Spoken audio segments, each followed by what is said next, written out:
because you can see it online all you want, but until you see these things starting to pop up in like airport bathrooms, like getting into places that people don't consciously, it's not that you can't avoid them, but they're already there. Like, you go to an airport and you're always going to have to use the restroom at some point.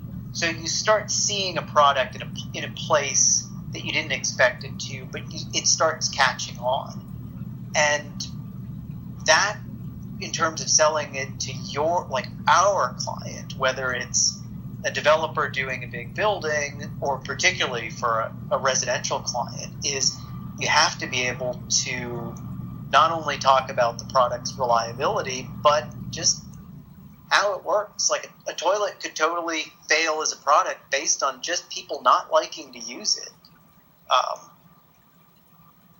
But yeah. So you've covered a bunch of benefits here. The aesthetics is where you started off, then we got into the leads and the efficiency, and some of the engineering qualities of it. Do you see any downsides to this that need to be, addressed in communications in any way?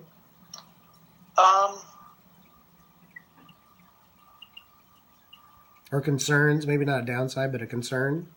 Well, possibly not a downside. It's hard to tell, but it does give me a little bit of pause that the company that's making the hardware and the mechanics doesn't make a commode to go with it.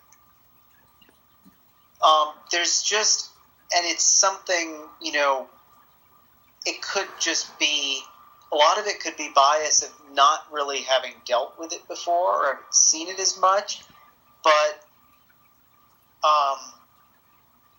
all-in-one packages tend to work better. And when you start putting one person's this with the other person's that, you always run the risk that at that connecting point, subtle differences in the manufacturing could lead to a problem. The other thing, too, is you mentioned that the system is wall-hung because they talked about wanting it to be potentially a variable, like a pneumatic system. So you've taken a toilet, or they've taken a toilet that traditionally sits on the ground and has a very literal grounding of the forces that are enacted on it. It goes straight to the ground unit, and they've hung it on the wall. So now you've created a weak link in the system at that connecting point.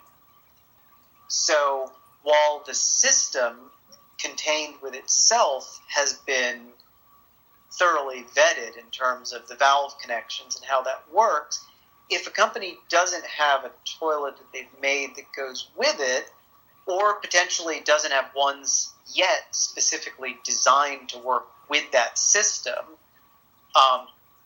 it's an untested connection when you're putting two people's products together. And that would give me pause. If we countered that by saying that this company's been around since the turn of the last century and they've have so many installations around the world, would that help ease that? Has this product been around that long? Would it matter? It's more about the product than the company. Okay, so would it matter for this product? It would. I think it matters for every product. So saying it's a new product is not helpful. Saying it's been around for a while is better. It's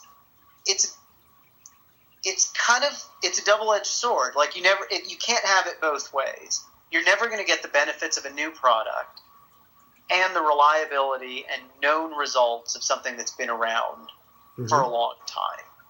But with any new product, it's not like it's ever a brand new product. This product, if it's on the market, has gone through extensive R&D. And it is, I would imagine, it's probably safe to say that not only has it gone through extensive R&D, but it's probably based on a history of a product type that's been around in Europe and that this company has been using for a long time.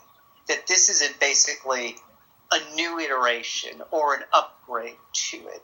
And things like that help. Like if you said, okay, this company has been making enclosed wall, like valve and toilet connection systems since, maybe it's not the turn of the century. Maybe they say, we've been doing this since the 30s. And this is just a modernization or, coming to the times with what's available now technologically and the newest advances for our idea that's been around this long. That would make me more comfortable than it being a brand new company that's like a new kid on the block. But it's equal parts comfort that they're using cutting-edge technology and the newest systems with the fact that they have been doing this before. It does make me feel better that the company's been around since the turn of the century, but I think it's also important to consider how long this particular system has been around and tested. And how many things it fits, maybe? How many things it fits is important, and also the strength of that connection. I'm sure that they've tested it, Mm-hmm. but not knowing anything about the product or having seen any spec or literature on it, it is something that, gives me pause just because it could limit the applications. I mean, you talk about a public restroom, and you could, I'm not even thinking about the variety of, in a public restroom, you have to consider the variety of people and what the toilet can handle. But you also have to consider that for every 1,000 people that visit a restroom, you're going to get that one person who's going to, stand up on a toilet or up and down on it. And as someone speccing something for a public space that's going to have a lot of traffic, yeah, I'd want to know how that connection was tested, because you can jump up and down on a toilet that's resting on the ground all you want, and you're probably only going to break the seat. Let me distill this down to an email message. So let's say that we've got, been in, this system's been out there for, 30, 50 years, something like that, okay? And it's engineered for its efficiency, and because it has higher velocity, it's less flushes per use, etc. So we address some of those issues. But which is stronger, that or maybe something about how it's got these marvelous etched faceplates with etched dots to match decor, or it's got the visual aspects of the email, having a big photo of the restroom showing the difference. Well, I mean, flashiest thing always in an email like this, any plumbing company but that makes fixtures, it's that one sleek bathroom that has it installed. I mean, that's what gets people's attention. Mm-hmm. How it looks and the bathroom around it. And it's got to be, usually you see these emails come through and it's that cutting edge thing. It hits the trend of, the wall tile that people are liking to put on the walls. And that image is important because you use that image, like we use that image, to sell the idea to a potential client, whether they're building a big building or residential. Like, our drawings can only take you so far, and we're not going to do a rendering of a bathroom. So a very high-quality image of the system, even something, in the past, we've copied it straight out of these emails and sent it or forwarded the email and be like, hey, we're thinking about using this. Like, that's got, like, the eye-catching image, I think is, I would say, slightly more important than listing the features. I'd maybe say it's a 60-40, maybe a stretch to like 70-30, mm-hmm. because you could have all the features in the world, but if the photo you put in front of me doesn't look good, I'm going to delete your email, and I'm not going to look into the system, because, I hate to say it, but we hear it a lot at work. Like, what sells people on things, particularly for bathrooms, is this, like, they're all about the sexy. It's the look. It's what they're going to get. That's what the person who's signing the checks and paying the bills is going to respond to.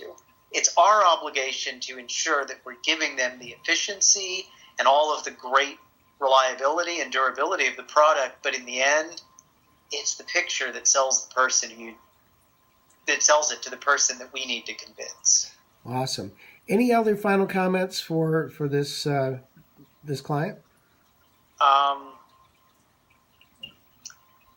The only thing that I can think of, since we were just talking about the like etched panels and the actual look of the unit, is particularly in residential, one thing that everyone seems to ask about, and I think would help, and also could help in like a commercial situation, is some sort of hidden panel.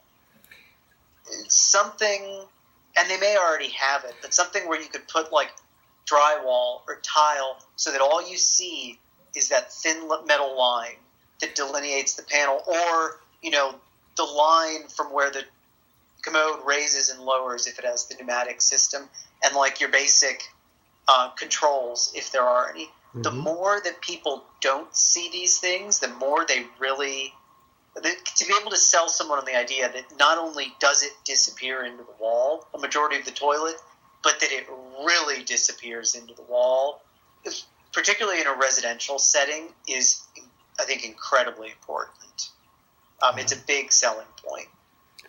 There are, from what I understand, a lot of different faceplate options, as well as the ability to do glue-on ceramic tiles and things like that. It's a very common thing. It's just... And maybe showing, like, you got to have that first image that grabs your attention, but it could even be like a couple of images, something that shows the range of what the company's capable of offering very quickly. Mm-hmm. Is also, because, you know, it's a busy work day. I could probably get 100 emails a day. Like, you only have that quick, like, short attention span for the email, like, do I need to address this now, file it for later, or is it gone? When we think of getting the attention, should we show both a commercial application and a high-end residential in the same email, or should they be two separate emails? That's a really good question. I think that there's probably going to be enough overlap between the two that it might be better served to gear more towards the commercial or public building.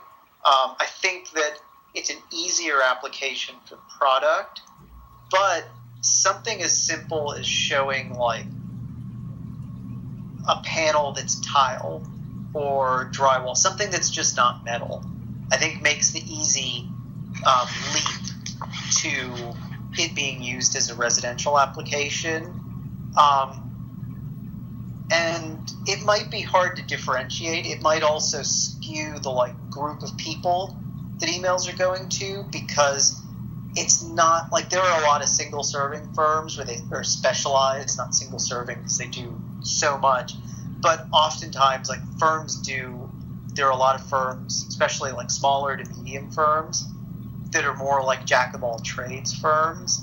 And so they will do, you know, a house, school, and a lot of times they might even work with other architects. So if it went too far to like the commercial side, you might miss some of the residential people.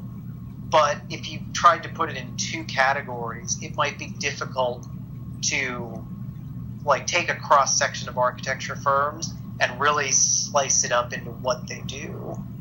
I think there's just going to be so much overlap between those populations. Particularly, I think the ones that would be interested in a more like high-end European type thing, the high-end residential firms. They're doing both then, right? I think a lot of them try to do both. There's definitely specializing, but a lot of the smaller middle firms like to just have a variety of projects they're working on. I mean, it keeps it interesting, mm-hmm. You know. Absolutely. Thank you so much for your time. I'm going to stop the camera here.